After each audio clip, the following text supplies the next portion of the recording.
Maybe he was just like putting his mouth and spin it back in. Just backwashing over and over. Wow, man. Maybe that's a secret. Could be. Start that trend, man. Okay, so our next map is going to be Daedalus Point. Zergs love this map. They do. What does SOS have in store for us here? SOS, again, a very sneaky player. He's like a magician with Protoss. I would dare say, because SOS like really does like this style. We see him do it so much in this matchup.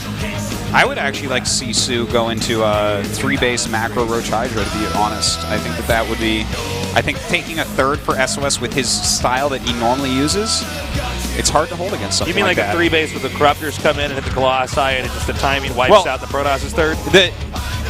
If SOS goes for a style like that, maybe Sue switches up a little bit, but SOS normally goes later Colossus and goes quick charge with Void Rays. So you're just saying pure ground. Yeah, I'd say just go hit it the right angle. It's just that third is pretty wide open. Push that creep towards the third and just hit it hard. Something like that, yeah. Okay. I think a move like that could be nice. I think that's a great strategy, actually. Let's see what he does. Of course, it'll also depend on exactly how SOS opens. Yeah, exactly. He could do something completely different that negates that, but for his regular style that he shows most often, we talked about before last game, he did it last game.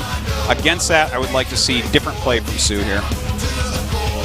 All right, guys. Well, it looks like it's almost time to start our second set. The winner of this goes on to the round of 16. So far, it is completely Protoss in the round of 16. Can Sue turn that around here and get our first start in the round of 16, or is it going to be yet another Protoss in the Protoss Pantheon here in the GSL? We're going to find out soon. We are here in Seoul, Korea, where the very best and brightest in esports reside, playing the best game, StarCraft II here, to eventually become the champion of the GSL Code S.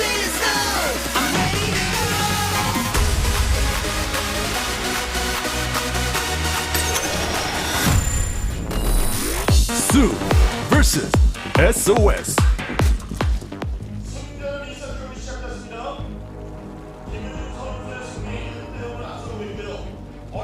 Artemictosis. Tasus Mictosis. No, I'm not tease. What?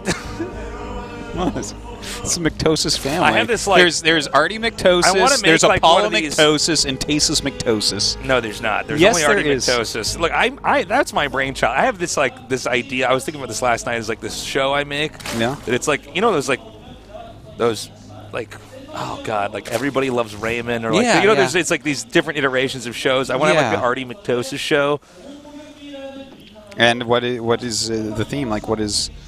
I was thinking just like, I don't know. Am I like an ex-cop who hurt his back and is on I've been pay, working out different ideas, maybe like, I don't know, different ideas. I want to make the Artemictosis show.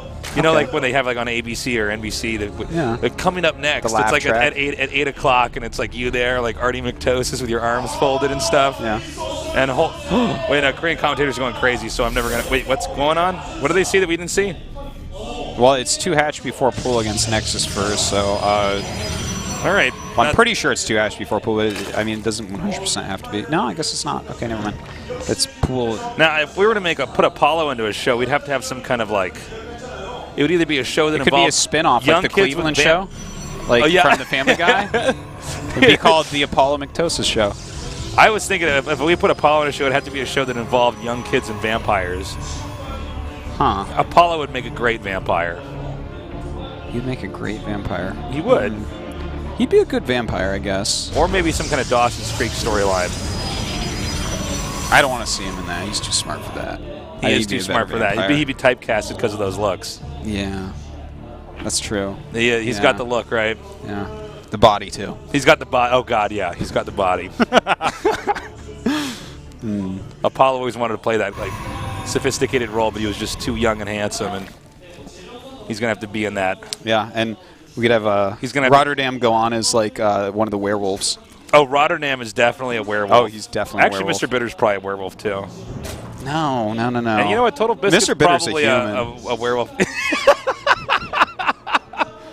He's a human? He's a human. He's a human in the story. You can't see that? It's so obvious. Is he the human? Yeah, he's the human. What? You totally caught me off guard there. Yeah, he's totally the human. What are we, man? You're a vampire. I'm a vampire. I think I'm probably a vampire. I think you're probably a vampire, too. Am I a vampire? vampire? I think so. If we're going to go with just the vampire werewolf thing. You know what? I mean, I think Can I be like one of those ideally Reapers from Blade where like I'm a different type of vampire that preys on vampires? Like my mouth opens sideways instead of up and down? I would say that you... I think if you were a vampire, you'd be the kind that would drink. Like, you wouldn't necessarily kill people, but you'd have, like, blood in your refrigerater, you know? Oh, okay. I'm you know like what a I'm vegetarian saying? vampire. Yeah, you're not like... I get it from the blood bank. I think it's cruel to kill humans. Ideally you're mostly a warlock. Maybe it's I don't because think we get to... Maybe it's because I'm the vegetarian one. That's like how Mr. Bitter the human is in the show. That could be. By the way, this is a crazy pattern that this drone is going through, looking for every proxy thing possible. Yeah. But yeah, I think it's a pretty solid storyline. I think so. I think we Look could, at a vampire. I think we should pitch this to HBO, man. I Screw think we Game of should. Thrones, man. I think this is a lot better. I think this would make a great book series for kids. Clearly. Yeah. Damn, he actually covered everything. Yeah. What if there was something hidden in that last spot he didn't check? Oh, man. I actually really appreciate how thorough it was with that scouting. Like, it takes a while to queue up that many locations to scout. No kidding. But he's on top of it. He's looking for what's going to go on here now. 3 gates being added with that +1. The gates are lined up with the warp gate research pretty well. What are we going to see here, Tasteless? Is this just going to be a massive warp gate attack? It could be. What's up with the fact that sometimes the overlords just actually blow up after they're killed? Like some kind of chemical reaction. You know, everything else most of the time just gets hit and then shoots in that direction. I think that's like more realistic, right?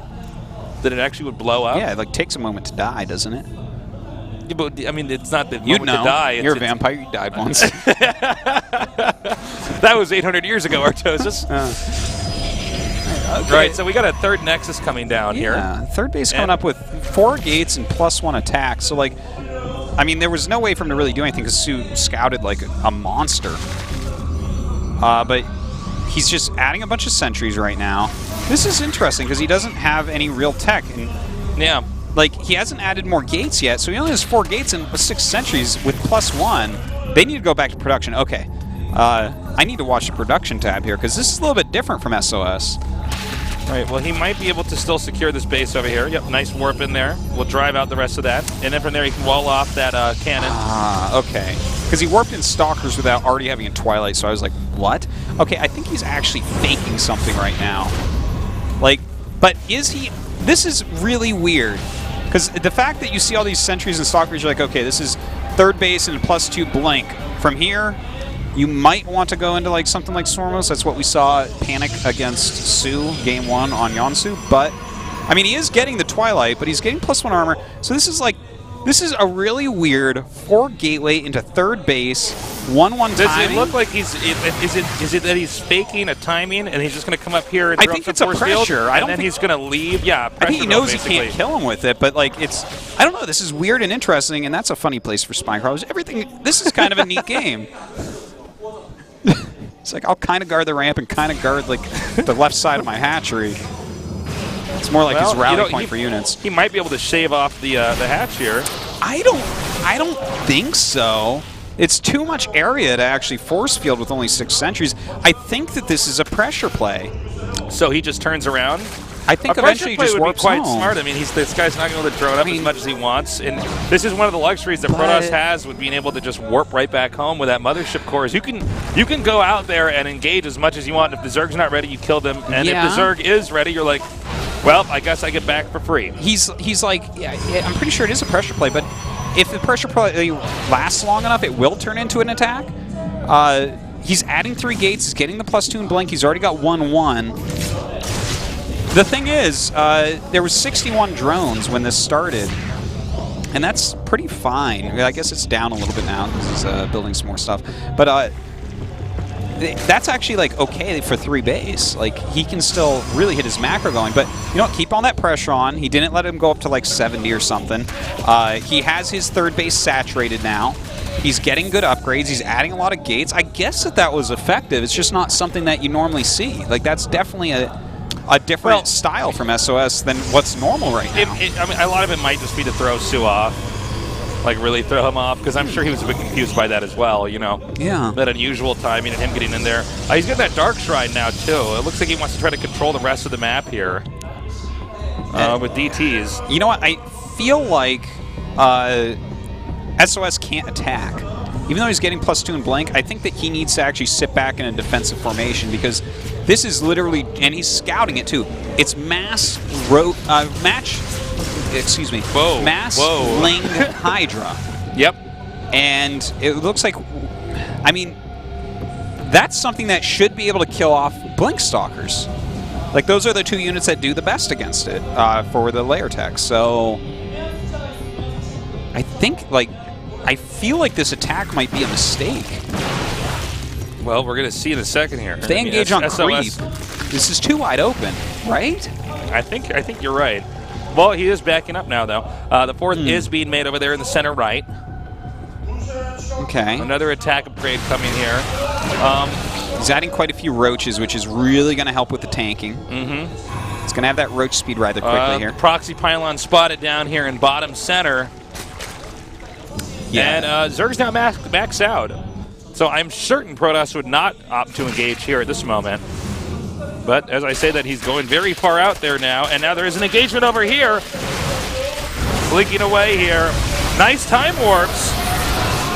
I don't know if that's enough, though. Well, he's not going to, like, lose his army or anything. And in fact, he's not really losing anything that's too valuable. Some of the sentries are going to end up going down here. But wow, what a really nice engagement. Yeah. That was actually really well done. Yeah, he picked off way more than you would think. The time warps were beautiful there. Mm-hmm. Everything was quite nice, but we have a big set of roaches coming out. Ooh, a bunch of Zealots get warped in.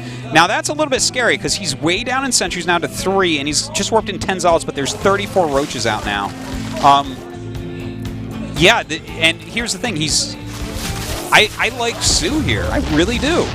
Yeah, Sue looks like he's in great shape here. I think SOS was trying to do something to catch Sue off guard, but Sue's responded very well right now. He's maxed out.